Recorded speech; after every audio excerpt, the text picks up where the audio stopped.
She was the only person in the entire Legion Hall who hadn't brought a casserole dish, and every single person in that room made sure she knew it. Nora Sutton stood at the edge of the crowded hall in Lac Beauvert, Alberta, her coat still buttoned to the throat because she hadn't been offered a place to hang it above. The November cold clung to the wool like a reminder. Around her, the annual Remembrance Day community supper was unfolding the way it always had. Long tables draped in white paper, hot dishes passed hand to hand, old men trading stories about fathers they'd buried. But the warmth that filled the room stopped well short of where Nora was standing. She had grown up in this town. She had attended this supper every year of her life. She knew the names of the women now turning their chairs away from her, knew the children of those women, knew which families had feuded with which since before she was born. None of that mattered anymore. What mattered, what the whole of Lac Beauvert had decided mattered, was that her brother, Cole Sutton, had driven his half-ton truck into the side of the Mercier family's grain barn 3 months ago while drunk, in the middle of the night, and the barn had burned. The barn had taken 2 horses, a season's worth of feed, and 40 years of the Mercier family's equipment with it. Cole had walked away without a scratch. He'd left town before the ash was cold. And Nora, who had been asleep in their father's house 12 kilometers down the highway, who had not been in the truck, who had not known about the drinking or the driving or any of it until the RCMP came to her door at 4 in the morning. Nora was what was left of. She was what the town had to look at when it wanted somewhere to put its anger. She found an empty seat at the far end of the last table, near the door that let in a draft every time someone came through. She sat down quietly, folded her hands in her lap, and stared at the empty plate in front of her. The woman to her right, Deb Pelletier, who had taught Nora's Sunday school class 20 years ago, picked up her chair and moved it 3 inches to the left without a word. Nora didn't reach for the bread. She didn't trust her hands not to shake. She was just going to eat her meal, leave her donation in the jar by the door, and drive home to the house that now had only her name on the deed. She had learned in 3 months how to do the minimum required to remain a functioning member of a community that no longer wanted her. She had learned how to keep her face still. The door behind her opened again, letting in a blade of cold air and the sound of boots stomping frost from the step. Nobody gasped. There was no Hollywood silence. But there was a shift in the room, a subtle stiffening, a ripple of redirected attention that moved through the hall the way a gust moves through tall grass. Nora turned as everyone else did. He was not remarkable the way strangers in stories are supposed to be remarkable. He was just tall and wide through the shoulders, and visibly uncomfortable in the fluorescent light of the Legion Hall. He wore a canvas work jacket with a tear along the left sleeve that had been repaired with black electrical tape. His name was Reed Callahan, and he was the kind of man Lac Beauvert had spent years not knowing what to do with. A Métis logger who'd inherited the old Callahan land claim on the north side of the lake from an uncle nobody in town had liked either of. He came to Lac Beauvert twice a year to file paperwork at the municipal office and buy the things he couldn't order in. He was not from here. He was not of here. He had no allegiance to any of the grudges or loyalties that organized this town's understanding of itself. The event coordinator, a precise woman named Janet Boyven, intercepted him near the door. "Mr. Callahan, we weren't expecting you tonight. The supper is for community members." Reed looked at her, then he looked at the room. His eyes moved slowly, the way a person's eyes move when they are not performing the act of looking but actually doing it. He looked at the long tables, at the women who had angled their bodies away from the door, at the men who had gone very still. And then his eyes found the end of the last table, where the draft came in, where a woman sat alone with a plate in front of her that no one had thought to fill. He walked toward her. Janet Boyven said something else behind him. He didn't stop. He passed the head table where Donald Mercier sat with his wife and his adult sons. He passed the table of selectmen and the table of the seniors' auxiliary and the table of the young families with their toddlers in fleece vests. He walked the full length of the hall with the unhurried certainty of a man who had already decided and was simply carrying out the decision. He pulled out the chair directly across from Nora and sat down. She stared at him. Above. He looked at her the way you look at someone when you have something to say but are choosing the right moment. I heard there's good pie, he said. Nora blinked. There is, she said after a moment. Blueberry and Saskatoon. He nodded like that was important information. He reached across the table and lifted the bread basket that had been sitting well out of her reach and placed it between them. Then he looked up at the woman nearest to them, Janet Boyven, who had followed at a cautious distance, and said politely, "Could we get some of whatever's in that pot?" They ate. Above. Nora didn't speak much, and he didn't seem to require it. He ate with the focused efficiency of someone who lives alone and doesn't eat enough hot meals. He asked her once, without preamble, how the roads had been coming in from the south. Slick, she said. There was black ice on the Highway 63 junction. He nodded. I came down from the north. It was fine until Calling Lake, then rough. That was the whole conversation. But something in her chest had unclenched slightly. Some wire pulled too tight for 3 months that had eased a fraction of an inch. The stares from the surrounding tables were still there, but they had somewhere else to land now, something else to reckon with, and for the first time since August, she finished a plate of food without shame souring every bite. She didn't understand what had just happened. She assumed she never would. The next morning was a Saturday, and she woke to the sound of something she couldn't immediately place. She lay still, listening through the thin walls of the old farmhouse, and then she recognized it, an axe. Regular, unhurried, mechanical. The sound of someone who had been at it for a while. She looked out the kitchen window before she put the kettle on. There were 2 cords of split birch stacked against the side of her woodshed, neat as a photograph, and Reed Callahan was currently working on a third, setting rounds on the splitting block with a rhythm that said he intended to be there for some time yet. She put her coat on over her pajamas and went outside. You didn't have to do this, she said. He set the axe. Winter's coming in hard. Radio said -30 by the end of the month. He looked at the house. Your wood box was low. How do you know what my wood box looks like? I came by last week, he said simply. You weren't home. She stood on the cold porch step and looked at the stacked wood and then at him. The morning was very still, the lake flat and gray through the tree line, frost in the long grass of the yard. I can't pay you, she said. I didn't ask. People in this town are going to talk. He picked up the axe again. People in this town talk about everything. I've never found it changed much. She went inside and made coffee. When she came back out with 2 mugs, she expected him to be gone. He wasn't. He was still splitting wood, steady as a metronome. She set the second mug on the railing and sat down on the step. They had been sitting like that for nearly half an hour, her on the step with her hands wrapped around her mug, him leaning against the woodshed with his, when the sound of a vehicle on the gravel road made them both look up. It was a black F-350 with a Town of Lac Beauvert logo on the door. The man who climbed out was wearing a pressed shirt under his open parka despite the cold, and he moved with the particular ease of someone who had never once in his adult life felt unwelcome anywhere. His name was Blaine Mercier. He was Donald Mercier's oldest son. He sat on the municipal planning committee, and he had made it his personal occupation for the past 3 months to ensure that Nora Sutton understood the full weight of what her family owed his. Morning, Nora, he said, like they were old friends. Blaine. His eyes moved to Reed with a carefully assembled neutrality. Callahan, didn't know you were still in the area. Still here, Reed said.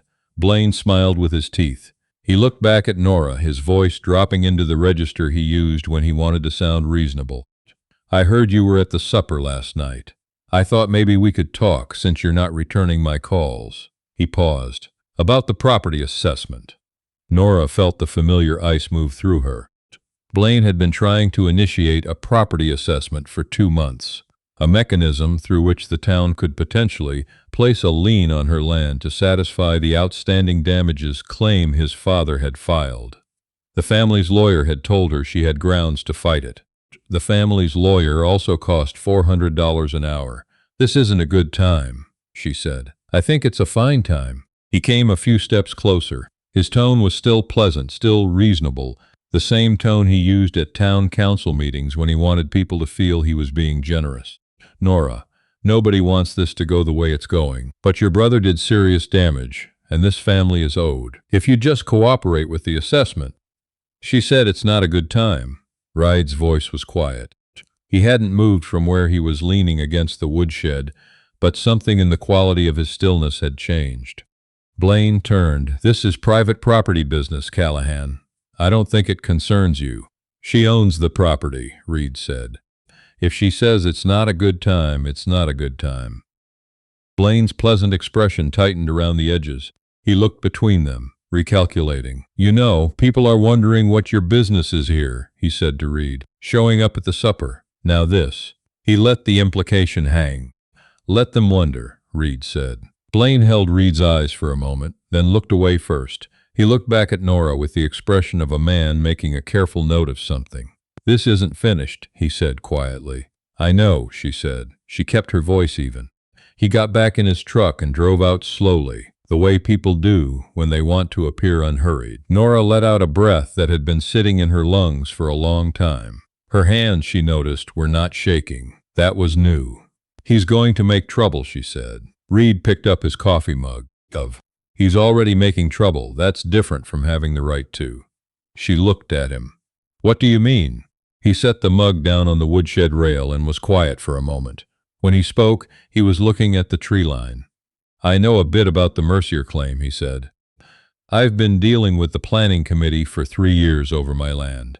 I've seen how Blaine Mercier works. Last spring, he pushed through a rezoning amendment on a Tuesday night with 2 weeks' notice, no public consultation period, reclassified 3 acreages on the north side to industrial corridor. He paused. One of those acreages happened to be adjacent to land his cousin is developing. Nora frowned. That sounds like exactly what it was, yes. He turned to look at her. I filed a complaint with the provincial ombudsman in June. They opened a review. Then 2 weeks ago, I got a call from a woman in Edmonton. She's a records analyst. She'd been looking at Lac Beauvert's zoning and development files, and she found something. He reached into the inside pocket of his work jacket and took out a folded piece of paper. He'd clearly had it there since he arrived, Nora realized. It had been there while he split wood, while they drank coffee, through Blaine Mercier's whole performance in the yard. He unfolded it and set it on the porch rail between them. It was a printout of a municipal ledger entry. Nora leaned in, frowning at the columns. What am I looking at? The damages claim your brother's incident generated, Reed said, was assessed by the town at $47,000. That's the number the Mercier family filed. That's the number Blaine has been collecting on. He tapped the page. This is an internal estimates document from the town's own insurance adjuster. It puts the actual assessed damage at $22,600. The numbers blurred slightly in front of Nora's eyes. She blinked. They filed more than double the actual assessment, she said. By $24,000, Reed said. And the town, specifically the planning committee, which Blaine chairs, approved the higher number without flagging the discrepancy. Nora straightened. The cold morning air seemed sharper suddenly, more distinct. She thought of the $400 an hour. She thought of the lien. She thought of standing in the Legion Hall with her hands in her lap while Deb Pelletier moved her chair. They're using Cole's accident to take my land, she said. It wasn't really a question. They're using the appearance of legitimacy to take your land, Reed said. Which is what Blaine Mercier does. It just usually doesn't get noticed because the people it happens to don't have any leverage. She looked at him. She thought about the fact that he had come to her door a week ago and she hadn't been home. She thought about what would have to be true for a man to carry a document like that in his jacket pocket and wait for the right moment to put it in someone else's hands. Why are you doing this? She asked. He was quiet long enough that she wondered if he would answer. When I moved to the claim, he said eventually, there was a woman in Calling Lake who helped me with the land registry paperwork. She didn't have to. She just thought someone being treated unfairly by bureaucracy was worth spending 2 afternoons on. He looked at the printout. I never forgot that. He looked at her then, directly, which he did rarely, and which seemed, when he did it, to mean something. Last night you sat alone in that hall, he said, and you kept your head up. I've been watching this town treat you like you owe a debt you didn't incur for 3 months. That's long enough. Nora looked down at the document. She thought of Cole, of his last voicemail, the one she hadn't returned, the one she'd listened to 4 times, and she felt the complicated geography of loving someone who had detonated a bomb inside your life without checking first whether you were standing nearby. "What do we do with this?" she said. "We can't go to the planning committee," Reed said. "Blaine controls it, and the local RCMP detachment commander and Donald Mercier are in the same ice fishing club, which might mean nothing or might mean something." He folded the paper carefully. "The provincial ombudsman's review is still open. I have a contact there. If we submit this with a formal statement, they can issue a hold on any asset proceedings while the investigation is active. It won't be fast, but it stops the lien." "You said we," Nora said. He didn't look embarrassed. "I did." She thought about 3 months of keeping her face still. She thought about the draft at the end of the table. She thought about the morning she had found the horses. Not the Mercier horses, those were gone before she arrived, but the 2 old mares she'd inherited from her father, standing confused in their paddock because she'd forgotten to fill their water at 5 in the morning, because she'd been sitting on the kitchen floor, crying and lost track of time. She'd never told anyone about that morning. There was nobody left to tell. She picked up the printout. "Tell me what I need to write," she said. The days that followed were careful and deliberate. Reed came each morning for a different reason. Once with a bag of groceries he said he'd bought too much of. Once to fix the latch on the gate that had been sticking since September. Once with no reason at all. Just 2 coffees from the gas station, and the particular kind of company that doesn't require you to perform gratitude. They worked on the statement together at the kitchen table, Reed pulling detail from memory, and Nora writing it in her own words, the way the ombudsman's intake guide said it needed to be done. It took 4 evenings. On the last night, when she signed her name at the bottom of the form, her hand was steady. Blaine Mercier called on a Thursday. She let it go to voicemail. He called again on Friday. She let that one go too. On Saturday morning, while Reed was splitting the last of the wood she'd need to see through to January, a truck she didn't recognize came down the road. A province vehicle, gray with government plates. The woman who got out was young and wore her hair in a practical braid and carried a bag that said Municipal Affairs on the side in small letters. "Nora Sutton," she said. "Yes," Nora said. "I'm from the Provincial Ombudsman's office. We received your joint submission with Mr. Callahan last week. I'm here to issue a formal notice of proceedings." She held out an envelope. "There's a hold on any asset assessment tied to the Mercier claim, effective today, pending the outcome of our review." The woman left. Nora stood on the porch with the envelope in her hand. Reed came around the side of the woodshed with the axe over his shoulder. He read her expression. "It worked," she said. He set the axe against the wall. He didn't say anything. He didn't need to. 6 weeks later, the provincial investigation returned findings that nobody in Lac Beaufort talked about in the Legion Hall, but everybody knew. The planning committee's approval of the inflated damages claim was ruled procedurally improper. Blaine Mercier stepped down from his committee chair while the matter was under further review. The official damages figure was amended to the adjuster's actual number. Nora's property faced no lien, no assessment, no further proceedings. Donald Mercier had his son send a letter through the family's lawyer that said the family did not wish to pursue the matter further. It was not an apology. Nora read it once and put it in the recycling. The people of Lac Beaufort, who had pulled their chairs away and angled their shoulders and let her go home hungry after church suppers, began to look at her differently. Some of them sent things: a jar of preserves left on the step, a card in the mailbox. A woman from the hockey association who stopped her in the co-op parking lot to say she wanted Nora to know she'd thought it was all very unfair, had always thought so. Nora smiled at each of them in turn and was grateful and meant none of it to be the beginning of anything. She didn't owe this town her forgiveness just because it had changed its mind about her. On the first Friday in February, Reed came by in the late afternoon with 2 takeout containers from the diner in town, because the highway was bad and he said he hadn't felt like eating alone. They sat at the kitchen table and ate while the lake wind came off the water and rattled the old window frames, and Nora talked for the first time without measuring every word, without checking the temperature of the room before she let herself say the next sentence. She talked about Cole, about the last time she'd seen him, the summer before the accident, when he'd seemed fine and then not fine, and she hadn't known which one to trust. About the horses, about the morning on the kitchen floor, about how grief and anger were closer together than she'd known before this year. How sometimes you couldn't tell which one you were feeling until you were already in the middle of it. Reed listened the way he did everything, carefully, without filling the silence with his own voice when her voice stopped. He said, eventually, that he had a brother who had made a bad decision young, and that the people who love someone who does that carry a particular kind of weight, because you're not grieving a death, but you're not grieving either. He said it simply, like it was just a true thing, and Nora felt something in her chest release that she hadn't known was held. Outside, the lake was frozen solid. The trees along the shore were white with hoarfrost. The window glass was cold to the touch.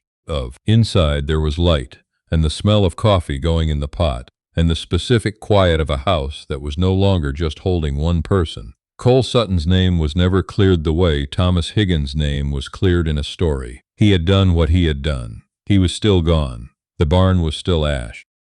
Those were facts that would not change regardless of what Nora did or how the planning committee ruled, or who sat across from her at dinner. But Nora Sutton was not her brother's decision. She had always known that. She was waiting for her town to know it too. In the end, it was not the town that handed her that back. It was a man with a tear in his sleeve who had walked the length of a Legion Hall on a cold November night and sat down across from her without asking permission, who had carried a folded piece of paper in his jacket pocket until the moment she was ready to use it, who had never once looked at her like she owed him anything for any of it. She was not the pariah's sister anymore. She was not the woman at the end of the table. She was Nora Sutton. She owned her land free and clear, and she was exactly where she had decided to be.